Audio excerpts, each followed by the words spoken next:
कक्षा 6 के बच्चे, मेरी गणित की कक्षा में आपका फिर से स्वागत है। आज हम ले रहे हैं आधारभूत ज्यामितीय अवधारणाएं। यह पाठ हमारा पहले से भी पुराने वीडियो में भी चल रहा था। आज हम इसमें लेंगे कोण। कोण किसे कहते हैं? दो किरणें जिनका प्रारंभिक बिंदु एक ही हो कोण बनाती है। किरण की परिभाषा हम पहले बता चुके थे कि उनका एक प्रारंभिक बिंदु होता है और उस प्रारंभिक बिंदु से वे अनंत तक विस्तृत होती है। तो ऐसी दो किरणें जिनका प्रारंभिक बिंदु एक ही हो, मान लीजिए दोनों किरणों का प्रारंभिक बिंदु यही है, ये एक ही है जिसको हम बिंदु O कहते हैं। यहां से दो किरणें गई, एक किरण ये है जिसे हमने OA नाम दिया और दूसरी किरण ये है जिसे हमने OB नाम दिया और दोनों का प्रारंभिक बिंदु O एक है। तो दोनों किरणें, ये दोनों किरणें कोण बनाती है। कोण को हम एक वक्र की आकृति दिखाते हुए ऐसे निरूपित करते हैं। अब इस कोण का नाम क्या होगा? इसे हम कोण O भी कह सकते हैं या AOB, कोण AOB भी कहा जाता है। अब इसमें जो जहां पर एक कोण बन रहा है, ये कोण बिंदु O पर बन रहा है, तो लिखने में ये ध्यान रखना होता है कि O हमेशा बीच के स्थान में आएगा।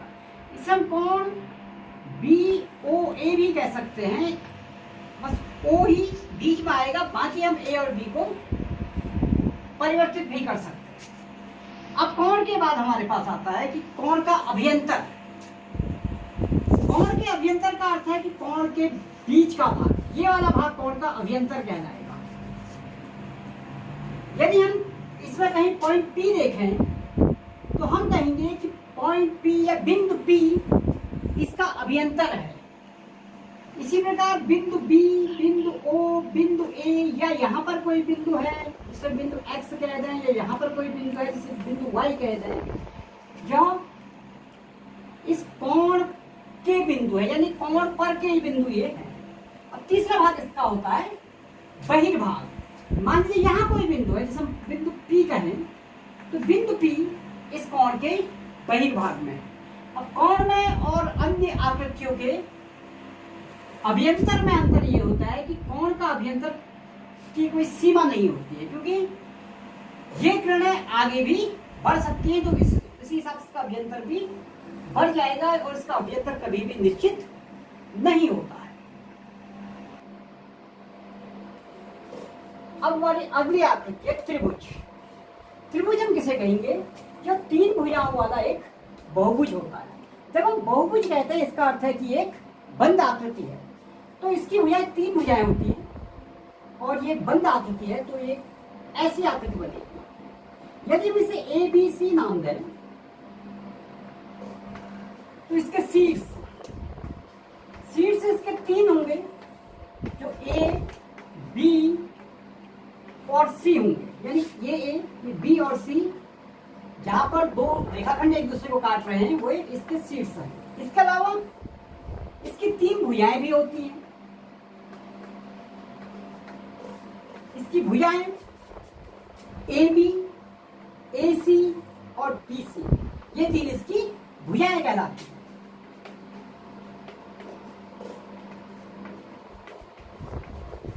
इसके अलावा यदि हम इसके कोण में देखें तो इसके तीन कोण होते हैं, कोण B, कोण C और कोण A। कोण A, कोण B व कोण C, यानी त्रिभुज में तीन शीर्ष, तीन भुजाएं और तीन कोण। अब इसका अगला भाग होगा इसका अभियंतर, जो इसके भीतर का भाग है, जो इसके अंदर है, ये भाग इसका अभियंतर होता है। यानी अगर हम इसे बिंदु P कहें तो बिंदु P इसके अभियंतर में है।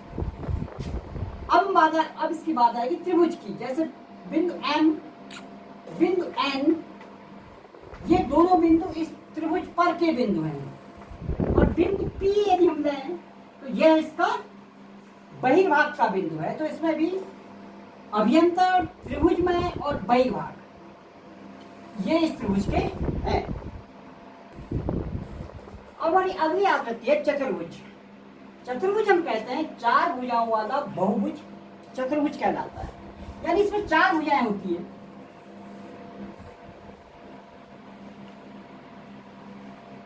इसे अगर नाम दें A, B, C और D, तो यह इसकी 4 भुजाएं हैं।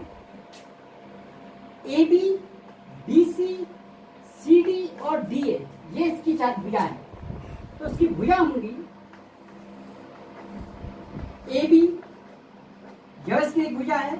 इसी प्रकार BC भी इसकी एक भुजा है, CD भी इसकी एक भुजा है, वह DA, ये इसकी 4 भुजाएं हैं। इसके कोण यदि हम देखें, इस पर कितने कोण बन रहे हैं, किसी भी आकृति में जितनी भुजाएं होती है उतने ही कोण होते हैं। कोण A, कोण B, कोण C और कोण D, 4 कोण होते हैं।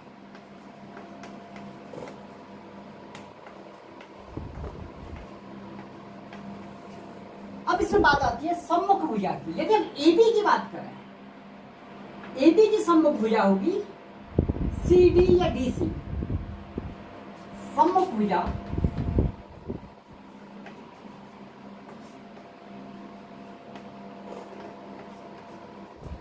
सम्मुख भुजा का एक जोड़ा या एक युग्म होगा AB और CD, ये इसका एक युग्म है। इसी प्रकार AD का और BC, ये दोनों भी एक दूसरे की सम्मुख भुजाएं हैं। AD और BC, ये भी सम्मुख भुजाएं हैं। इसके बाद इसमें आता है सम्मुख कोण।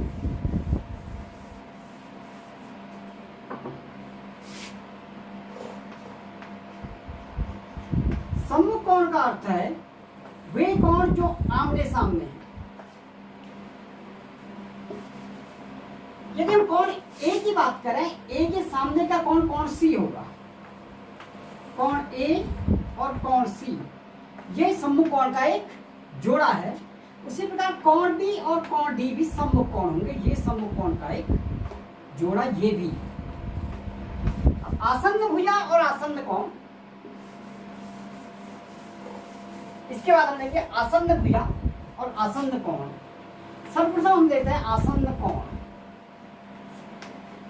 आसन्न कोण वे कोण होते हैं जिनकी एक भुजा सार्व होती है, एक भुजा एक ही होती है, जैसे कोण A और कोण B।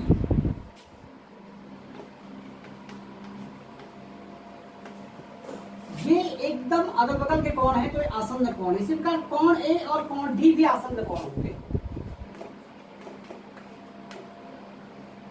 इसके शेष आसन्न कोण आप स्वयं भी निकाल सकते हैं। अब हम लेंगे आसन्न भुजा। आसन्न भुजा ऐसी भुजाएं जो अगल बगल में है, जैसे AB और AD, ये आसन्न भुजाएं। AB और AD, इसी प्रकार AB और BC भी आसन्न भुजाएं हैं।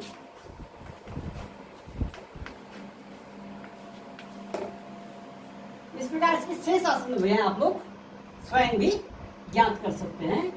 तो आज के लिए बस इतना ही। इस कार्य का अपने घर में भी अभ्यास करना और मेरा वीडियो देखने के लिए बहुत बहुत धन्यवाद।